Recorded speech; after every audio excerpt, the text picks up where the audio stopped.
Good morning, friends. It's time for Bible and Coffee. So today is January 7th, 27th, and day 27, and today is just two chapters. We're going to go through Job chapters 30 and 31. Let's start with chapter 30, where Job speaks of his anguish.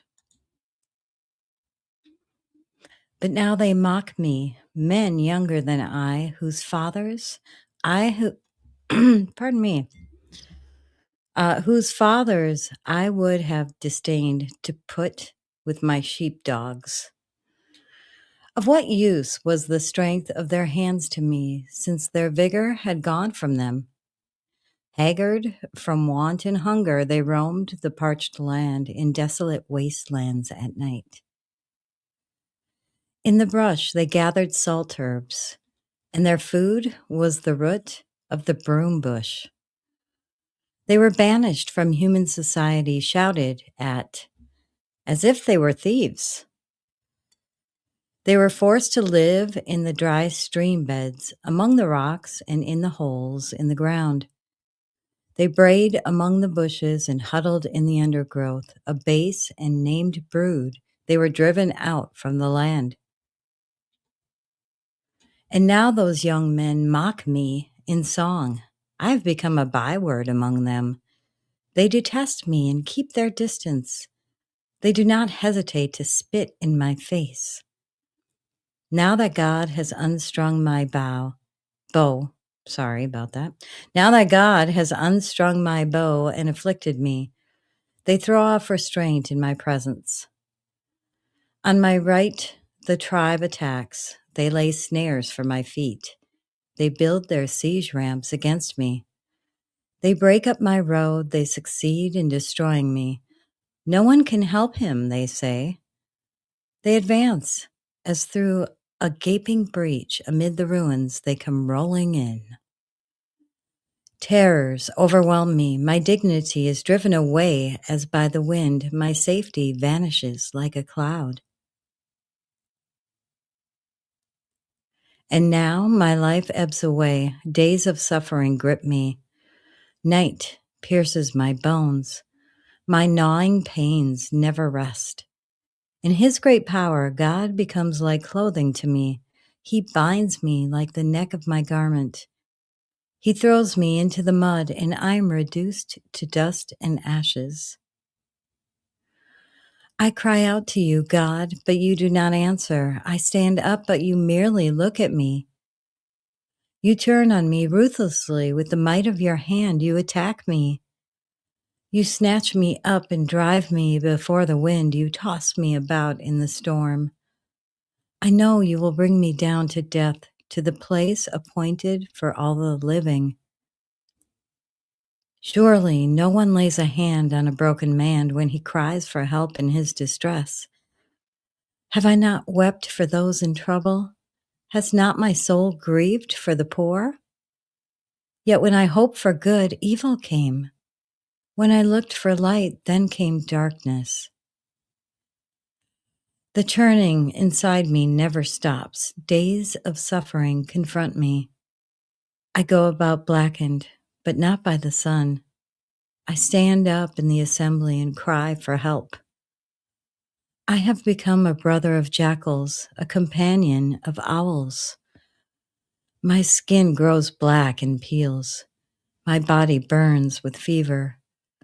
My lyre is tuned to mourning, and my pipe to the sound of wailing.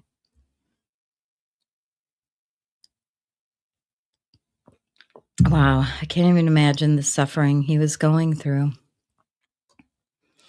All right, we'll go to the next segment, which is chapter 31, where Job speaks of his final protest of innocence.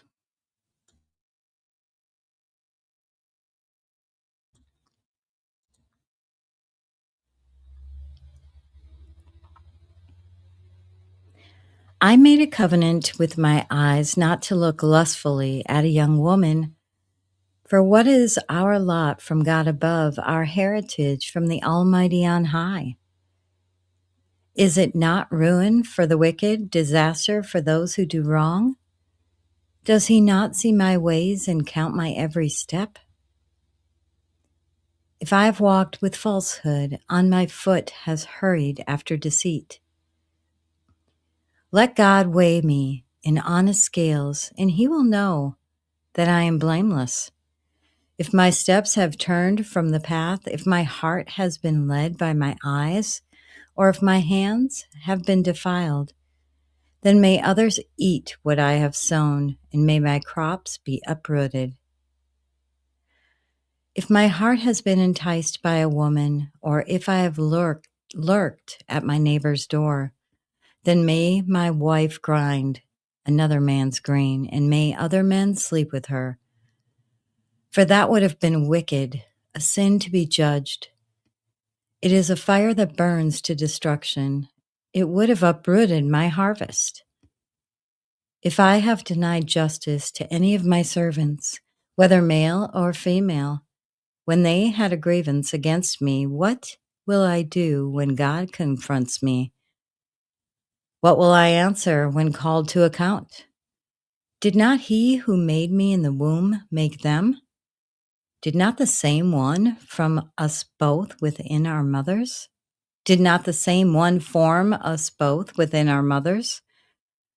If I had denied the desires of the poor, or let the eyes of the widow grow weary, if I've kept my bread to myself, not sharing it with the fatherless, but from my youth I reared them as a father would, and from my birth I guided the widow.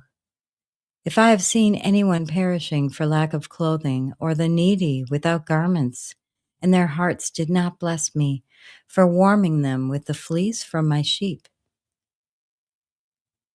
if I have raised my hand against the fatherless, knowing that I had influence in court, then let my arm fall from my shoulder, let it be broken off at the joint. For I dreaded destruction from God, and for fear of his splendor I could not do such things. If I have put my trust in gold, or said to pure gold, you are my security, if I have rejoiced over my great wealth, the fortune my hands had gained, if I have regarded the sun in its radiance, or the moon moving in splendor, so that my heart was secretly enticed, and my hand offered them a kiss of homage, then these also would be sins to be judged, for I would have been unfaithful to God on high.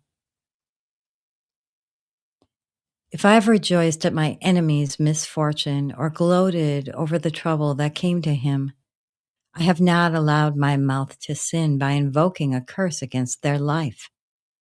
If those of my household have never said, who has not been filled with Job's meat? But no stranger had to spend the night in the street, for my door was always open to the traveler.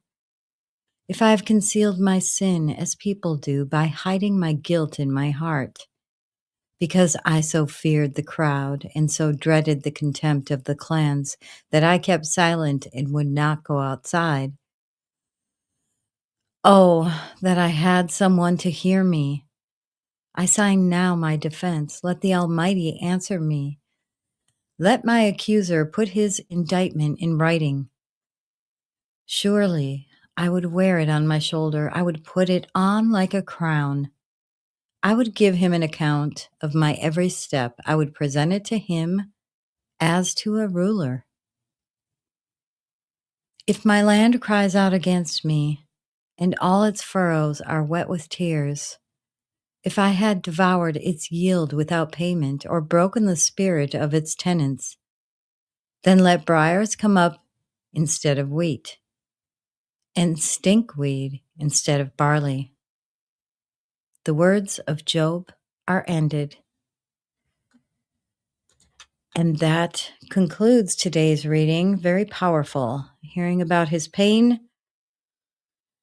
and him talking about his innocence is interesting because it really lays out all the different ways people could sin. And he's crying for help, saying he's never done any of those things. It's very interesting. But thank you for joining for day 27. I hope you have a very blessed day, and I will see you tomorrow for day 28. Have a good day. Bye.